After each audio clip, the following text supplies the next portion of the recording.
Welcome back, dear friends. It's always a blessing to share this space of reflection, compassion, and truth with each of you. Whether you're a long-time listener or new to the channel, I'm so grateful you've chosen to spend this moment with us. If you haven't already, please subscribe and activate the bell so you'll be notified every time we explore these deeper truths together. Today's message is one that speaks not just to women, but to all who seek to understand the essence of true beauty. It challenges the shallow definitions we've been fed by society, advertising, and even culture itself. It asks us to reconsider what really makes a woman radiant. Is it symmetry of features, youthful skin, a slender figure? Or is there something deeper, something that glows from within, that speaks of wisdom, grace, strength, and boundless compassion? Buddhist teachings speak of this inner light as the Bodhisattva appearance, and not a literal face, but a presence, a quality of energy, a field of kindness that surrounds someone who has awakened to her true nature and chosen to live not for herself alone, but for the liberation of all beings. This is what we explore today, the real charm of a woman, and how it has nothing to do with fashion or fame, and everything to do with the path of the heart. Let's begin with a story. In a small village lived a woman named Mai. She was plain in appearance, according to the world's standards. Her clothes were modest, her features unremarkable. Children did not point at her with admiration. Magazines would not place her on a cover. And yet people came to her.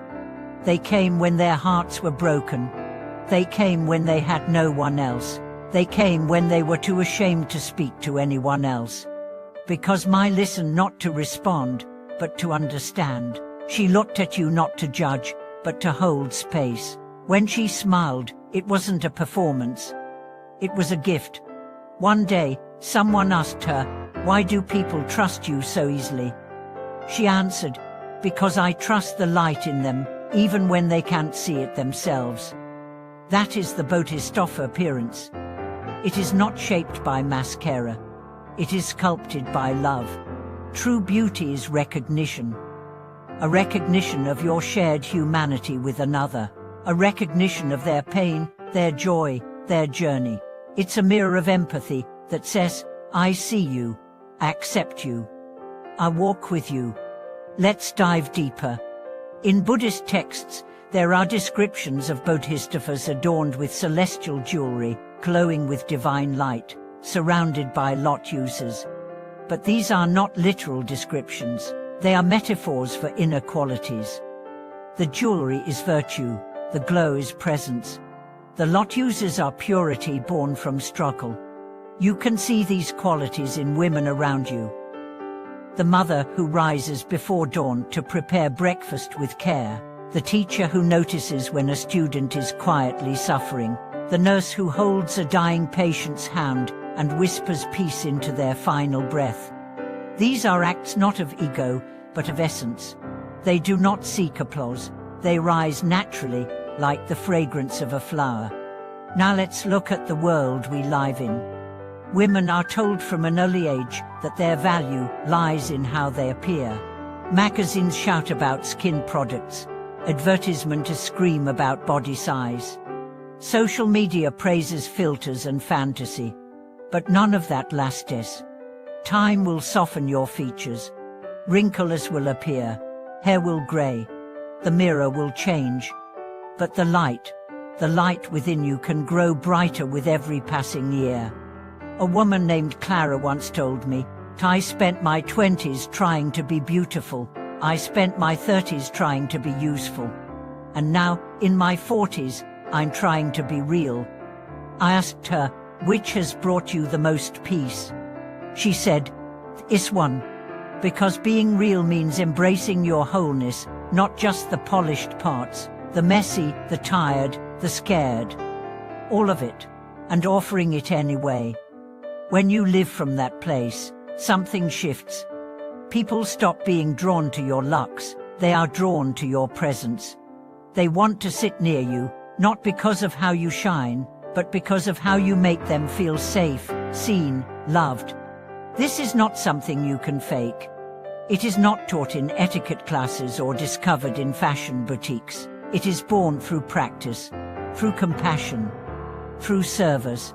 It is the woman who comforts others when she herself is broken.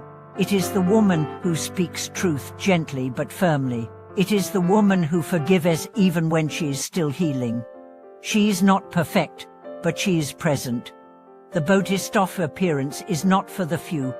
It is for anyone who chooses to embody wisdom and compassion.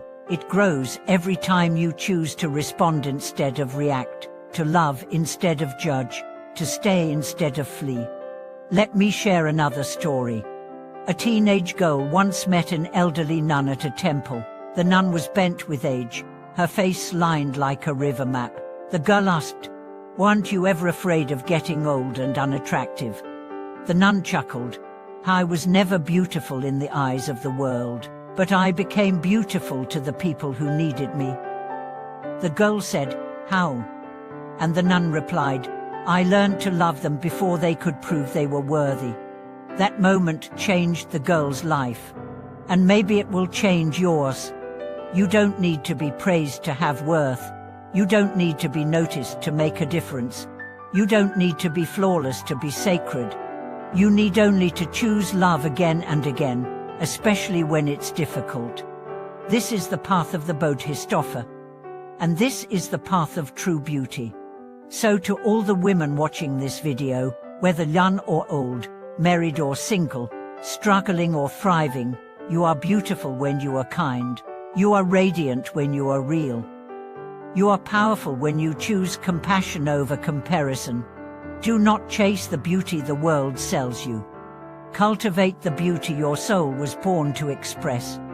And to those of you who witness women like this in your life, honor them, see them, thank them. Their light keeps the world turning. Thank you for watching this video. If this message spoke to your heart, share it with someone who needs to hear it. Leave a comment below about the women in your life who embody this inner light. Subscribe, like, and walk with us again in the next story, the next reflection, the next step on the path. Until then, shine from within, speak with grace, and remember, you are already enough. You are already beautiful.